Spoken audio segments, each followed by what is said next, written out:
Hey Hofstra fans, it's time once again for the MBB Mason Coaches Report. I'm Rob Joyce, joined as always by the head coach of Hofstra men's basketball, Joe Mihalich. Coach, how are you?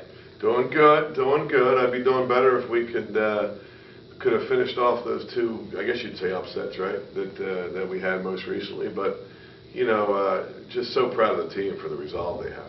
Most recently, the Hall of Fame tip-off last weekend at Mohegan Sun. You beat Hartford on Saturday, you fall to Belmont on Sunday. What are your thoughts on the two games at Mohegan?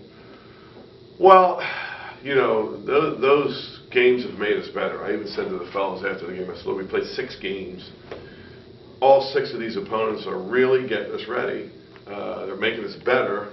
They're preparing us for conference play, and that's what you want to do with your non-conference schedule, is do that. You want to, you know, we're seeing all kinds of offenses, all kinds of defenses, all kinds of players, different levels, and you know, it's making us a better team. It's just disappointing that we came up short in those 2 games. It would have been just incredible wins for us. If you go back to the Richmond game, the overtime loss, you missed some free throws down the stretch, couldn't get much offense. Did you like how your team improved against Hartford down the stretch, where had a couple of free throws made some layups, or made some baskets? Well, we even said that. We even said that after the Richmond game. I mean, the Richmond game at the end, it came down to we had to do one more. We had to make one more play. We had to make maybe one more foul shot. We had one less turnover, one more rebound. You know, whatever it might be. And at the end of the game, we said, you know, our guys aren't used to being in that situation where they're beating a really, really good team on their floor with a chance to win, and we just weren't used to being in that situation. So that prepared us for the Hartford game when we had to make plays down the stretch. We did. And your graduate students, they continue to step up. Zeke Upshaw in particular, 37 points against Richmond. He scored 25 over the weekend in one of the games. Is he finally, he's getting that opportunity and he's taking the most of it? Yeah, I think so. There's no doubt about that. I mean, geez, we've documented this before. I think he scored 48 total points last year. Does that sound right? So he had 37 in one game, so he's doing pretty doggone good. I think he scored 100 for his career. But he is a good offensive player. We're on him to get better in the other aspects of it, just to keep him humble. I always say, I'm going to keep you humble now. You had a great game offensively. Let's do some more things. The other thing we kid about is it seems like those two guys, Dion and Zeke, you know, they're taking turns having a great game. You know, I was kidding about, can we do this on the same night, please, and all the time? So, yeah, no, they've been good, both of them. And in terms of that Sunday game against Belmont, you lead early on, yet they go on a run in the second half. What was different about half 2?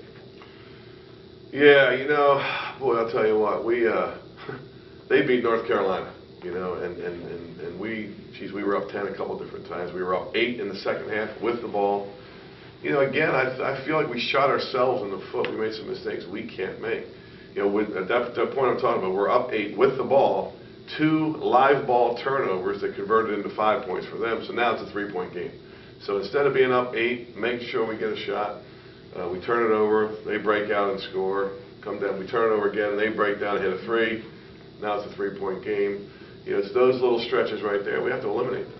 And the losses, you have about 16, 19 turnovers. That win, get more turnovers than you create on your own. Is that something that they're starting to click? They realize they take care of the basketball, good things happen? I hope so. I hope they realize that, because we're still not quite doing it as good as we should. I don't know that we're a team that can create turnovers. We haven't done it yet. And that's all the more reason we can't turn it over. In terms of down low, Stephen Waconi starting to finally get it together, a couple of double-doubles this weekend. Is he starting to put it all together now after a slow start? Yeah, I hope so. He works so hard, and he has a skill that's as good as anybody else in how he rebounds the ball. I mean, he can rebound the ball as good as anybody you play against. So it is all the other little things that when he can put them together, he puts together a good ball game. Musa Kone had that good start. Foul trouble has slowed in the last couple of games. How do you get both Waconi and Kone going at the same time? You know, it's funny that it's kind of the same as Zeke and Dion. You know, we can't seem to get those two guys to do it on the same night.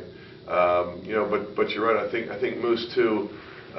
He's gotten in foul trouble just too quickly, too early. And when you do that, you just don't get into the game. You can't get a feel for the game. What have you learned about your team facing Louisville, Richmond, Belmont, Hartford? What have you learned about the team in that time? I've learned that they're fearless, that they are just a determined bunch of guys, that they play with a great spirit and great attitude. At the same time, I've also learned that they just need to do all these little things we've been talking about to turn the corner. And you know, our goal all year is just to be the team to surprise everybody. And you know, I keep coming back to it, but if we had won these last 2 games, I think we would have surprised a lot of people. After 2 weeks on the road, you come back home on Saturday, you take on Manhattan. What do you know about the Jaspers? that they're a pretty good team, you know. So, you know, if I look a little sleepy, it's because I haven't slept too much the last 2 nights looking at those tapes. But they're a really good team. I know the team well. You know, saw them in the league I was coaching in before, more than I wanted to. Really good coach. He's a Patino guy. And I said to the team, I said, in a way, this will prepare us a little bit. They do a lot of the same things that Louisville does. But a very good team. I think they're one of the 2 best teams in that league. They think they only have 1 loss. It's going to be a real challenge. So, you know, we're going to have to play very well to beat them. Having coached in the MAC, does that help you at all prepare for this game, or is this fresh slate? Very much. Very, very, very much. In fact, you know, we've played them a couple times, so we've looked at some of those tapes, the Niagara versus Manhattan, because we're doing some of the things we did at Niagara. So, you know, it's helped a lot. What do you have to do this weekend to pull out a win? Well, I'll tell you what, we got to, you know, they're going to press us a lot like Louisville does. They're tenacious in their half-court defense.